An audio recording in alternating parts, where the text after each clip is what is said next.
मित्रांनो, आपल्या समवेत आहेत लोकनियुक्त सरपंच सागर अभंग, वेडणी गावचे लोकनियुक्त सरपंच आहेत आणि ते या मैदानाचे प्रमुख आयोजक आहेत. दादा, प्रथमतः नमस्ते. नमस्कार. काय सांगाल मैदानाच्या संदर्भात? मैदान कशानिमित्त आहे? आपण हे मैदान आदरणीय पाणीदार खासदार रणजितसिंह नाईक निंबाळकर यांच्या वाढदिवसानिमित्त भरवलेला आहे आणि आदरणीय खासदार साहेबांना जे गोवंश संवर्धन किंवा गोवंश वाचला पाहिजे आणि गोवंश हत्या थांबली पाहिजे आणि गोवंशाबद्दल त्यांची सहानुभूती, हे सर्व गोष्टी लक्षात घेऊन आपण हे स्पर्धेचं आयोजन केलेलं आहे. तर स्पर्धा 11 मार्च 2024 रोजी सकाळी 8 ते सायंकाळी 5 या वेळेत होणार असून सर्व बैलगाडी धारकांनी ऑनलाईन नोंदणीसाठी क्रमांक दिलेला आहे. त्याचबरोबर ऑफलाईन नोंदणी मैदानावरती सकाळी 11 वाजेपर्यंत होणार असून 11 नंतरनं ऑफलाईन नोंदणीही होणार नाही आहे. त्याचबरोबर दादा, आता या मैदानाच्या बक्षिसाचं स्वरूप, प्रथम ते शेवटपर्यंतच्या बक्षिसाचं स्वरूप सांगा. या ठिकाणी आपण प्रथम क्रमांक जो आहे त्या प्रथम क्रमांकाचं बक्षीस रोख रक्कम रुपये 5 लाख रुपये. त्याचसोबत दुसऱ्या क्रमांकाचं बक्षीस आहे ते रोख रक्कम रुपये 3 लाख रुपये. तिसऱ्या क्रमांकाचं बक्षीस जे आहे ते रोख रक्कम 2 लाख रुपये. चौथ्या क्रमांकाचं बक्षीस जे आहे ते रोख रक्कम 1 लाख रुपये. पाचव्या क्रमांकाचं बक्षीस आहे 75,000 रुपये आणि 6व्या क्रमांकाचं बक्षीस आहे 50,000 रुपये आणि सर्वात शेवटचं 7व्या क्रमांकाचं बक्षीस आहे 25,000 रुपये. प्रवेश फी किती आहे? प्रवेश फी फक्त आणि 1500 रुपये ठेवलेली आहे. सर, का बरं तुम्ही एवढी कमी प्रवेश फी घेताय? प्रवेश फी कमी ठेवण्यामागचं कारण एवढंच की सर्वसामान्य शेतकरी लोकांच्या बैलगाड्या या शर्यतीमध्ये किंवा या उत्सवामध्ये सहभागी व्हाव्यात. सर्वसामान्य लोकांना ही बैलगाडी शर्यत परवडावी आणि सर्वसाधारण बैलगाड्या या शर्यतीमध्ये सहभागी व्हाव्यात, एवढंच यामागचं उद्देश आहे. त्याचबरोबर आता एवढं मोठं तुम्ही प्रथम क्रमांकाला रोख रकमेचं बक्षीस ठेवलेलं आहे. त्याचबरोबर गट पास होणाऱ्या विजेत्या बैलगाडीला काय बक्षीस आहे का? गट पास होणाऱ्या विजेत्या बैलगाडीसाठी आपण चांदीची गदा ठेवलेली आहे. या ठिकाणी कशा स्वरूपाची आहे ते? जवळपास 3,500 ते 4,000 रुपयाची ती चांदीची गदा आहे. जी पण बैलगाडी गट पास करेल त्याच वेळी त्या स्पॉटवरती आपण ती गदा त्यांना बक्षीस रूपी देणार आहे. आता हे जे मैदान होणार आहे आपलं खासदार केसरी, ह्या मैदानाचं एक्झॅक्ट लोकेशन काय असणार आहे? या मैदानाचं एक्झॅक्ट लोकेशन 2 दिवसापूर्वी खासदार साहेबांचे निकटवर्तीय म्हणा किंवा मित्र म्हणा, त्यांनी जे स्वागत शेठ काशीद यांनी जे मैदान आयोजन केलेलं होतं जाधववाडीमध्ये, त्याच ठिकाणी हे मैदान होत असून अतिशय सुंदर अशा पद्धतीचं मैदान आहे. प्रकाशाचा लखलखाट त्या ठिकाणी आपण केलेला आहे. कोणत्याही प्रकारची गैरसोय होणार नाही अशा प्रकारचं हे मैदान आहे. आता तुम्ही एवढ्या मोठ्या रकमेचं पहिलं बक्षीस पुकारताय.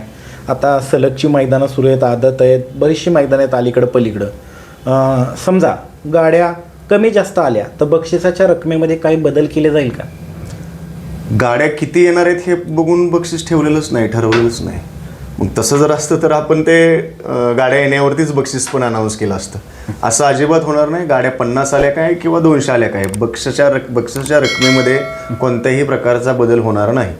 त्याचबरोबर हे संपूर्ण मैदान अखिल भारतीय बैलगाडी संघटनेने घालून दिलेल्या नियमानुसारच होईल का? नक्कीच. आमचा फलटण तालुका बैलगाडी संघटनेच्या वतीनं जे काही निर्णय असतील या मैदानावरती घेतले जातील, त्या निर्णयामध्ये आमचा कोणत्याही प्रकारचा आयोजक असतील किंवा आयोजकांचे जे काही बाकीचे मित्रमंडळे असतील त्यांचं कोणाचाही हस्तक्षेप त्या निकालामध्ये असणार नाही आहे. पूर्ण मैदान हे फलटण तालुका बैलगाडा संघटना हे हँडल त्या ठिकाणी करते.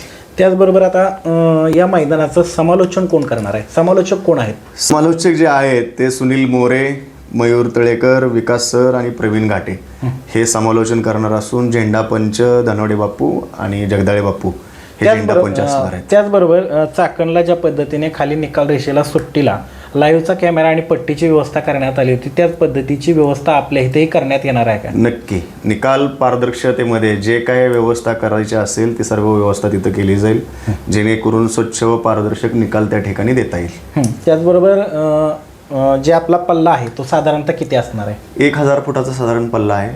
आणि फाट्या किती आहेत? 10 फाट्या आहेत. 10 फाट्या आहेत. आणि तेच मैदान जे पूर्वी झालं होतं तेच मैदान. आता बक्षिसाची रक्कम मोठी आहे. प्रवेश फी ही तुम्ही सर्वसामान्य बैलगाडी चालक मालकांचा विचार करून घेतलेली आहे, त्यामुळं दूरवरून गाड्या येण्याची शक्यता जास्त आहे. आपला कराड सांगली भाग असेल, सोलापूर भाग असेल, त्यानंतर पुण्यातनं पुढं मावळ मुळशी असेल, मुंबईचा असेल भाग, किंवा यवतमाळ, नाशिक, बुलढाणा, छत्रपती संभाजीनगर इतर भागातनंही गाड्या येणार आहेत. त्या जर आदल्या दिवशी मुक्कामी आल्या तर त्या येणाऱ्या बैलगाडी ज्या बैल येणार आहेत त्यांच्या चाऱ्या पाण्याची व्यवस्था आपल्याकडनं केली जाणार आहे. आदरणीय खासदार साहेबांच्या सूचनेनुसार जी आत्ता आपण बैलगाडा स्पर्धा घेतोय त्यांच्या अगोदर सूचना आहेत की दिवसभर त्या बैलगाड्यांच्या बाबतीत कोणतीही गैरसोय नाही झाली पाहिजे आहे. आणि ज्या काही लांबून गाड्या येणार आहेत त्या गाड्यांची चाऱ्या पाण्याची व्यवस्था आदल्या दिवशी ज्या गाड्या येणार आहेत त्यांची पूर्ण व्यवस्था आपण त्या ठिकाणी करणार आहे. त्याचबरोबर दादा आता आम्ही पाहतोय बऱ्याच ठिकाणी मोठी मैदानं होत आहेत किंवा छोटी मैदानं होत आहेत. यावेळेस पुढं निकाल रेषेवरती पब्लिक कंट्रोल करण्याला फार म्हणजे कुठंतरी दुर्लक्ष केलं जाते. तर तुमच्या इथं तुमच्या मैदानामध्ये पुढं निकाल रेषेवरती पूर्णपणे तुमचा पब्लिकवरती कंट्रोल असेल का? नक्कीच असणार आहे, कारण जवळपास 300 ते 400 स्वयंसेवक आपले त्या ठिकाणी आहेत, संयोजक आहेत. ते वेगळ्या ड्रेस कोडवरती तिथं असणार आहेत आणि तेच त्या निकाल रेषेवरती पब्लिक कंट्रोल करण्यासाठी थांबलेले असतील. आता एवढी मोठी शर्यत घेत आहे, पब्लिक ही मोठ्या प्रमाणावरती शहराच्या मध्यवर्ती ठिकाणी ही शर्यत आहे, त्यामुळं बॅरिकेडची तर व्यवस्था कशी करण्यात आलेली आहे? 1000 फुटावरती दोन्ही बाजून आपण बॅरिकेड्स लावलेले आहेत. पार्किंगची व्यवस्था, त्याचबरोबर जे खाद्य विक्रेते येणार आहेत त्यांचीही स्टॉल लावण्याची व्यवस्था का नियोजनबद्ध पद्धतीने करण्यात येणार आहे का? अगदी नियोजनबद्ध पद्धतीने करण्यात येणार आहे. सर आता मैदान एवढं मोठं, त्यामुळे पारदर्शक निकाल देणं ही आपली जबाबदारी फार मोठी असते. निकाली पंचांचं नियोजन करण्यात आलेलं आहे. नक्कीच. आणि ड्रोनची व्यवस्था करण्यात आलेली आहे का? ड्रोनची व्यवस्था देखील त्या ठिकाणी करण्यात आलेली आहे. जवळपास 2 ते 3 ड्रोन त्या ठिकाणी आपण ठेवणार आहे. हां, त्याचबरोबर आता पाहायला गेलं तर अनेक वेळा बैलांना मारहाण केली जाते किंवा काही चालकांकडनं शिफ्टीचा चावा घेतला जातो बैलाच्या. तर त्याबाबत आपण कसे निर्णय घेणार आहोत, कशी भूमिका आहे तुमचे आयोजक म्हणून? नक्कीच त्या बाबतीत तर कठोर निर्णय घेतलेच जातील, परंतु जे काही बैलगाडी धारक येणार आहेत त्या सर्व बैलगाडी धारकांना माझी विनंती राहील कळकळीची, तसेच फलटण तालुका बैलगाडी संघटनेच्या वतीनं देखील विनंती राहील की बैलांना मारहाण न करता, त्यांच्या शेपटाचा चावा न घेता आपण या ठिकाणी आयोजकांना सहकार्य करायचं आहे. आणि आपल्यावर जी कारवाई होणार आहे या गोष्टी केल्यानंतर ती कारवाई आपण टाळावी. त्याचबरोबर आता आपली जी ग्राउंडवरची जी प्रामुख्याची मुलाखत आहे ती किती दिवसात आपल्याला पाहायला मिळेल? एक साधारण 2-3 दिवसामध्ये आपण ग्राउंडवरती प्रत्यक्षात मुलाखत देऊ. तर तुम्ही मैदान घेताय दादा, त्यामुळे महाराष्ट्रातील बैलगाडी मालक तर तुम्हाला भरभरून साथ देतील. त्याचबरोबर इतर राज्यातूनही बैलगाडी मालक येणार आहेत, उत्तर प्रदेश असेल किंवा बालाघाट असेल, त्यांचीही आल्यानंतर बैलांची व्यवस्था सगळी व्यवस्थित करण्यात येणार आहे का? नक्कीच करण्यात येणार आहे. मगाशी सांगितल्याप्रमाणे जे काय बैलगाडा आदल्या दिवशी येणार आहे त्यांची चारा पाण्याची व्यवस्था त्या ठिकाणी केली जाणार आहे. त्याचबरोबर आता एवढं मोठं मैदान आहे, त्यामुळे तुम्ही एक आयोजक म्हणून महाराष्ट्रातील तमाम बैलगाडी चालक मालकांना काय आव्हान कराल? आव्हान एवढंच की ही जी स्पर्धा घेण्यात आलेली आहे, हे जे मैदान भरवण्यात आलेलं आहे, हे मैदान सर्वसामान्य शेतकऱ्यांनी त्या मैदानाचा लाभ घ्यावा ह्या दृष्टिकोनातून हे मैदान भरवण्यात आलेलं आहे. प्रवेश फी अत्यंत कमी म्हणजे 1500 रुपये ठेवण्यात आलेले आहे.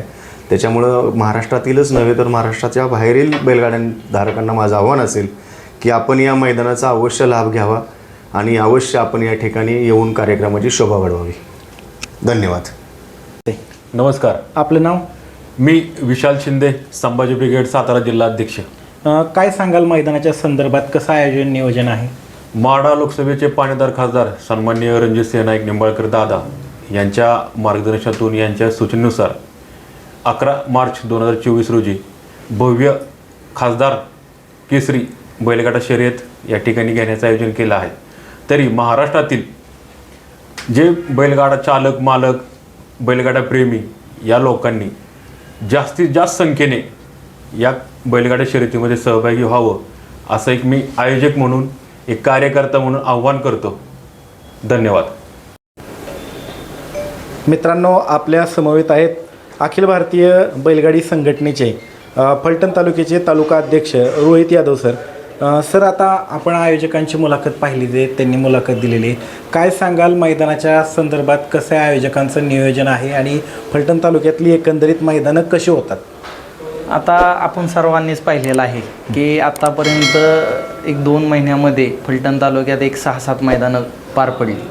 या मैदानामध्ये चिठ्ठी काढण्याची पद्धत, त्यामधील पारदर्शकता, त्यानंतर निकालामधील पारदर्शकता, तसेच मैदान म्हणजे धावपट्टी आणि खाली थांबण्याची जागा, त्यानंतर पुढची जागा, याच्यावरती पूर्ण तालुका कमिटीचं लक्ष असतं आहे.